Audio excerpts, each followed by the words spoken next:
이 시간 우리에게 주신 하나님의 말씀은 마가복음 1장 1절에서부터 8절까지의 말씀으로 주님의 길을 예비하자라는 말씀의 제목으로 여러분들과 은혜를 나누고 합니다. 우리는 주님의 길을 예비하는 성도들이 되어야 된다는 거죠. 오늘의 말씀의 주제를 보면은 세례 요한이라는 사람이 예수님보다 먼저 이 땅에 오셔서 예수님이 오실 길을 미리 준비를 했다는 거죠. 이미 오신 예수님을 믿는 우리 성도들은 이제 다시 오실 주님의 길을 준비하는 자세를 가져야 합니다. 성도가 만일 주님께서 재림하실 길을 준비하지 않는다면 우리가 구원받을 수 없다는 걸 당연히 알아야 한다는 겁니다. 오늘의 말씀의 논지를 보니까 이사야의 글을 의지하고 이사야의 말씀을 따라서 그리고 세례 요한의 삶을 통해서 주님의 길을 준비하게 하자는 내용의 말씀이 이어집니다. 첫 번째 보니까 광야에 외치는 자의 소리가 3절의 말씀이에요. 벌써 이사야 때에 광야에서 외치는 자의 소리가 있을 것이라는 걸 말씀해 줬고, 그 다음에 두 번째로 보니까 4절 말씀을 통해서 세례 요한이 광야에 이르러 죄사함을 받게 하는 회개의 세례를 전파했다는 거죠. 그리고 세 번째로 보니까 6절의 말씀을 통해서 요한이라는 사람은 낙타 털옷을 입고 허리에 가죽띠를 띠고 메뚜기와 석청을 먹더라. 그런 말씀이 이어집니다. 그리고 네 번째로 보니까 8절 말씀을 통해서 나는 너희에게 물로 세례를 베풀었지만은 다음에 오실 그분은 성령으로 세례를 베풀 것이다. 그렇게 우리에게 말씀으로 전해줍니다. 여러분, 이 세상을 사는 사람들이 미래를 준비하지 않고 내일을 준비하지 않는 사람이 얼마나 미련해 보이겠습니까? 내일 무슨 일을 하고 어떤 계획을 할까? 앞으로 내가 어떤 삶을 살아갈 것인가? 분명히 여러분들도 다 생각을 하고 살아야 한다는 거죠.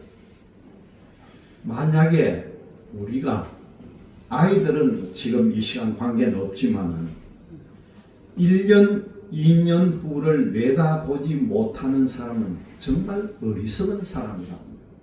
내가 1년 뒤에, 2년 뒤에는 어떻게 할 것이라는 계획을 가지고 살아야 한다는 거죠.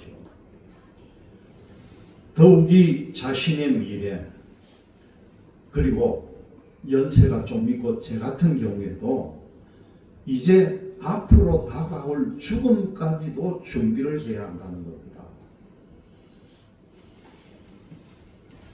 자기의 죽음을 준비하지 않는 사람은요, 세상에서 가장 바보 같은 사람. 제가 어저께는 굉장히 하루 종일 우울했어요. 굉장히 다운이 돼가지고. 왜 우울했냐면 갑자기 부고가 날라왔는데 우리 중고등학교 친구가 하나 죽었다는 부고가 날라오고, 또 조금 있으니까 또 연락이 왔는데 한 친구가 암 말기인데 부산대 병원에 치유가 안 돼 서울대 병원에도 갔는데도 안 된다 해가 돌려보내서 부산대 병원에 와 있는데 오늘 내일 할 것 같다는 거예요. 그 전부 친구들이 카톡방에 올려가지고 야야 누구야 힘내라 살아라 온갖 문자를 다 올리고, 저거는 예수도 안 믿으면서 신께 빕니다. 너가 신은 위아래가 신께 빕니다. 저희들 모임에 갈 때마다 친구들인데, 야 지금까지 살아온 거 감사하고 이제 앞으로 천국 갈 준비해야지 하고 제가 전도도 하는데 온갖 말은 다 하는 거예요. 빕니다. 빌기 어디다 비는데 너가 누구인데 비는데?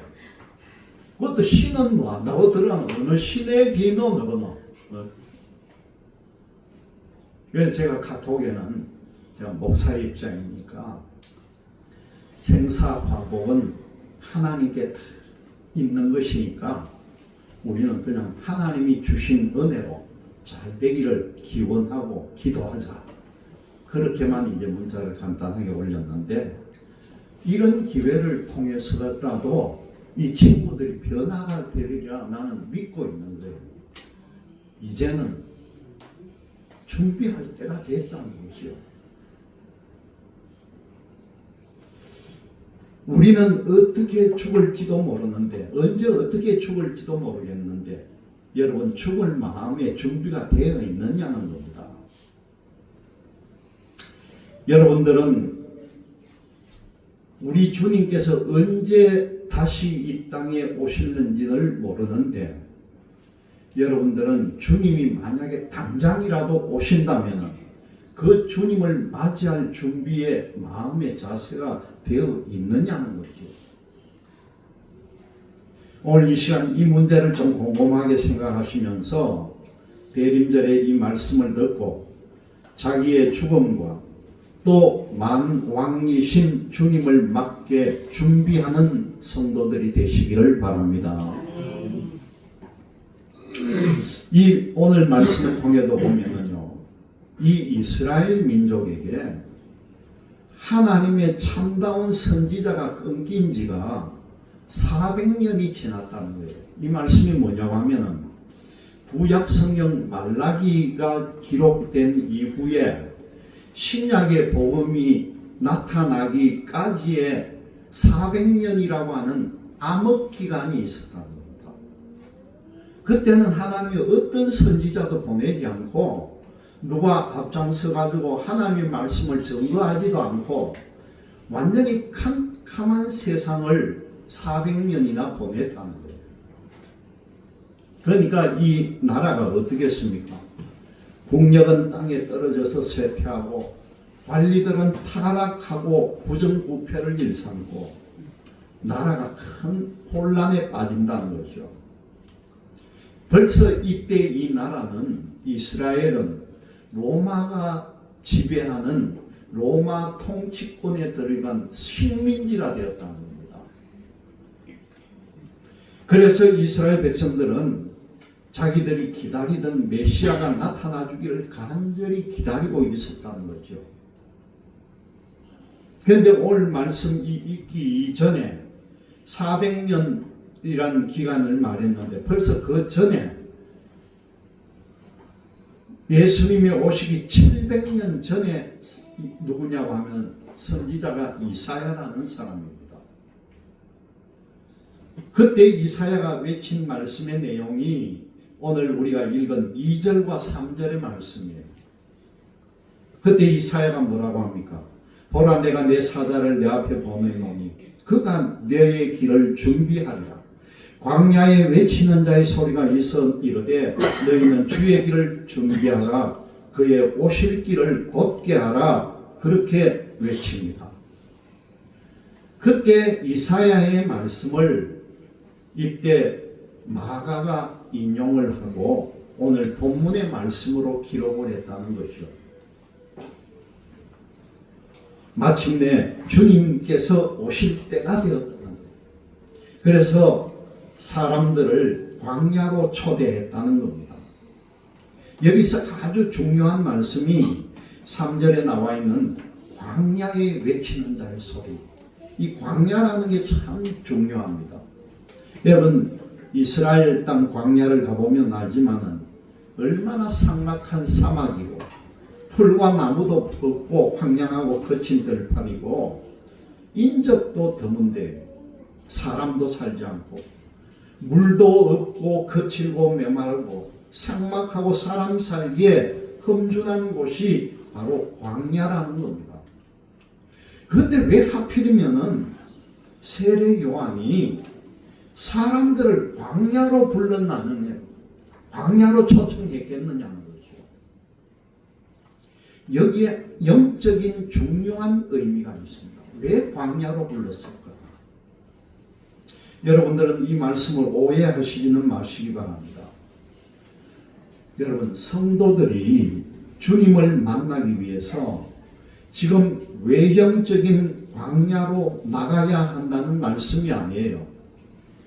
사람들은요, 이 세상에서 먹고 살기 풍성하고 입을 것이 많고 살기도 좋고 온 세상이 아름답고 친구도 많고 살기가 이렇게 즐겁고 재미있는 곳을 찾아다니는데, 그런데 우리가 사는 이곳은 광야라고 할 수가 없다는 거죠.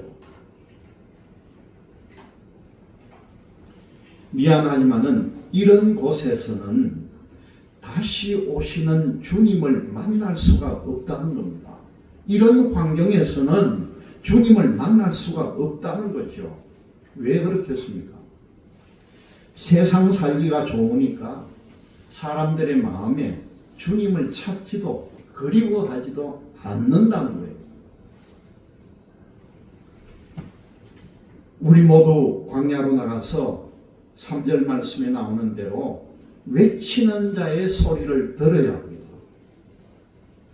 다시 말씀드리면은 이 시간 세례 요한의 말씀을 들어야 한다는 거죠. 세상에 있는 것보다 없는 것이 더 많습니다. 가난과 질병과 그리고 고통과 시련, 염려와 근심, 고독과 외로움이 있습니다. 이런 세상을 등지고 광야에서 외치는 소리의 말씀을 듣는 성도들이 되시기를 바랍니다. 네. 여러분, 우리가 신앙생활에서 제일 대표적인 우리가 꼭 해야 할 일이요, 회개라는 거예요. 회개. 오늘 말씀에 나오는 대로 회개하는 심령 속에 주님께서 찾아오신다는 거죠. 여러분, 예수님을 오래 믿었다고 회개까지 잘하는 게 아니에요.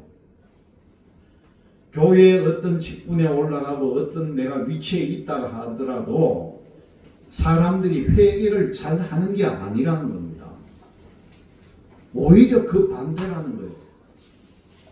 처음 믿는 사람보다 오래 믿는 사람이 회개를 더 안 한다는 거예요. 이게 어떤 목회자가 바라볼 때는 제일 안타깝고 마음이 아픈 게 바로 그런 겁니다. 먼저 믿고 교회의 중요한 직분이면은 더 열심히 믿고 더 많이 회개하고 교인들에게 본이 되어야 하는데 그렇지 못하다는 거예요. 옛날 그 종교 개혁을 했던 마르틴 루터가 회개에 대해서 3가지를 이야기합니다. 마르틴 루터가 한 이야기가 먼저 머리가 회개해야 하고 그 다음에 가슴이 회개해야 하고 마지막에는요, 내가 가지고 있는 지갑이 회개해야 한다. 그렇게 말합니다. 머리가 회개해야 한다는 말은 지적인 변화를 가져오고 예수님과 성경을 바르게 믿어야 한다는 그런 뜻이죠. 그리고 가슴으로 회개한다는 것은 하나님의 은혜를 깨닫고 뜨거운 마음으로 하나님과 성도를 사랑하고 그 사랑을 실천하는, 그게 바로 가슴으로 회개한다는 뜻입니다. 그리고 마지막으로 지갑의 회개는 돈을 제대로 벌어가지고 올바르게 써야 한다는 거예요. 그래서 여기에 조금 더 붙이면은 우리 성도들은 내가 수입에 대한 10분의 1은 아예 하나님 걸로 여기고 하나님께 드리는 생활을 하라는 거예요. 그래서 우리가 11조 헌금도 준비하고 하는데 하나 원칙이요. 여러분, 정말 내가 신실하게 하나님께 10분의 1을 정확하게 드리면요, 내가 뒤돌아보면은 내가 드리는 만큼 하나님이 나에게 채웠다는 걸 분명히 알 것입니다. 그걸 여러분들 체험해 봐야 돼요. 4절 5절 말씀에 보니까 세례 요한이 광야에 이르러 죄사함을 받게 하는 회개의 세례를 전파하니 온 유대 지방과 예루살렘 사람이 사함을 받게 하는 그 사람이 다 나아가서 자기의 죄를 자복하고 요단강에서 그에게 세례를 받더라. 그렇게 말씀에 나옵니다. 여러분, 가장 중요한 게요, 하나님은 자기의 죄를 자복하고 자기 죄에 대해서 회개하는 자에게 찾아온다는 사실을 꼭 명심하시기를 바랍니다. 우리는 세례를 받아야만이 주님을 영접한다는 것도 기억을 하셔야죠. 재림하시는 주님을 기다리는 성도는 먼저 자기의 죄를 자복하는 사람이 되어야 한다는 겁니다. 오늘 말씀을 보니까 세례 요한이 바리새인과 사두개인들이 세례 베푸는 대로 오는 것을 보고 마태복음 3장 7절에서 10절 말씀에 이렇게 말씀합니다. 세례 요한이 그 바리새인들과 사두개인들에게 독사의 자식들이라는 거예요. 얼마나 강력한 나무랍니까? 독사의 자식들아, 누가 너희를 가르쳐 임박한 진노를 피하라 하더냐. 그러므로 회개에 합당한 열매를 맺고 속으로 아브라함이 우리 조상이라고 생각하지 마라. 내가 너희에게 이르노니 하나님이 능히 이 돌들로도 아브라함의 자손이 되게 하시리라. 이미 도끼가 나무 뿌리에 놓였으니 좋은 열매를 맺지 않은 나무마다 찍혀 불에 던져지리라. 그런 말씀이 나옵니다. 이것은 자기 죄를 자복하는 게 얼마나 중요한 것을 가르쳐 주는 거죠. 자기의 죄를 자복하고 예수님을 믿을 때에 우리는 영생을 얻고 천국에도 들어가게 된다는 사실을 믿으시기를 바랍니다. 그래야만이 재난이 물러가고 영혼이 잘되고 범사가 잘되고 건강의 축복을 받는다는 거죠. 일찍이 우리보다 먼저 가신 믿음의 선진들은 이 깊고 예리한 회개의 과정을 다 거친 분들이라고 합니다. 마태복음 5장 8절을 보니까 예수님께서 뭐라고 말씀합니까? 마음이 청결한 자는 어떻다고요? 복이 있다는 거예요. 마음이 청결한 자는 복이 있는데 그들이 하나님을 볼 것이라는 겁니다. 자기의 죄를 자복하지 않고는 다른 사람을 회개시킬 수가 없는 거예요. 세례 요한이 광야에 이르러 죄사함을 받게 하는 회개의 세례를 전파하니, 오늘 4절 5절의 말씀이 그때 유대 지방과 예루살렘 사람들이 다 나와서 자기 죄를 자복하고 요단강에서 그에게 세례를 받더라. 그렇게 말씀에 나옵니다. 여러분, 예수님은요, 자기 죄를 자복하고 자기의 죄를 자복하면서 회개하는 사람에게 찾아오신다는 거예요. 우리는 세례를 받아야 주님을 영접할 수가 있습니다. 여기에 세례 안 받은 분은 아무도 없을 거예요. 우리는 물로 다 세례를 지금 받았습니다. 그러나 여러분, 이 말씀이 뭡니까? 정말 중요한 것은요, 물세례가 아니라는 거예요. 오늘 말씀에 나온 대로 성령의 세례가 되어야 된다.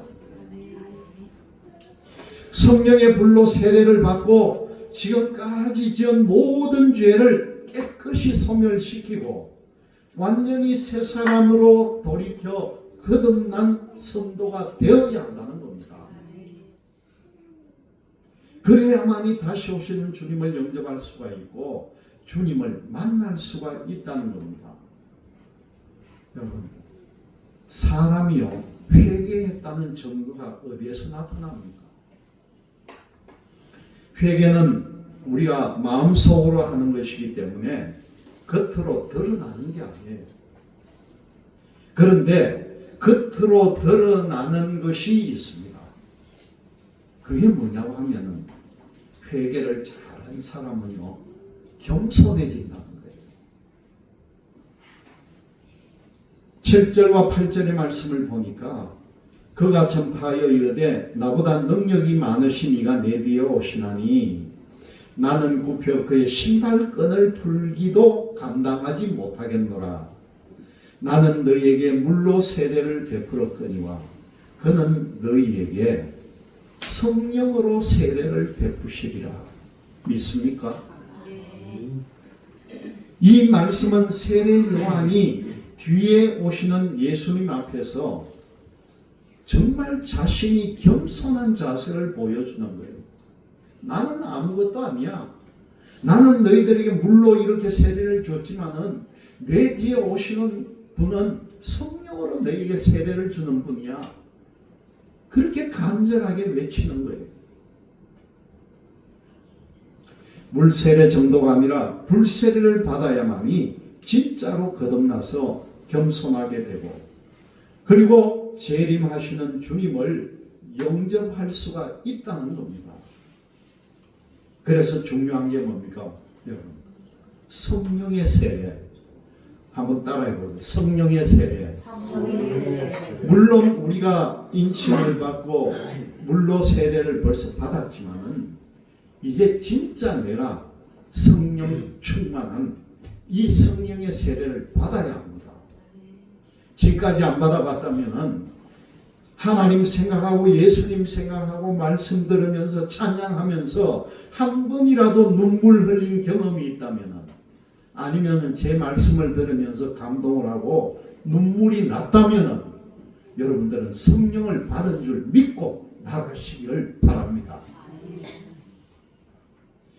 성령의 불로 세례를 받고 지금까지 지은 모든 죄를 깨끗이 다 소멸시키고 이제 완전히 새 사람으로 돌이켜서 하나님 앞에 거듭난 성도의 모습을 보이는 여러분들이 되시기를 주님의 이름으로 기원드립니다. 아멘.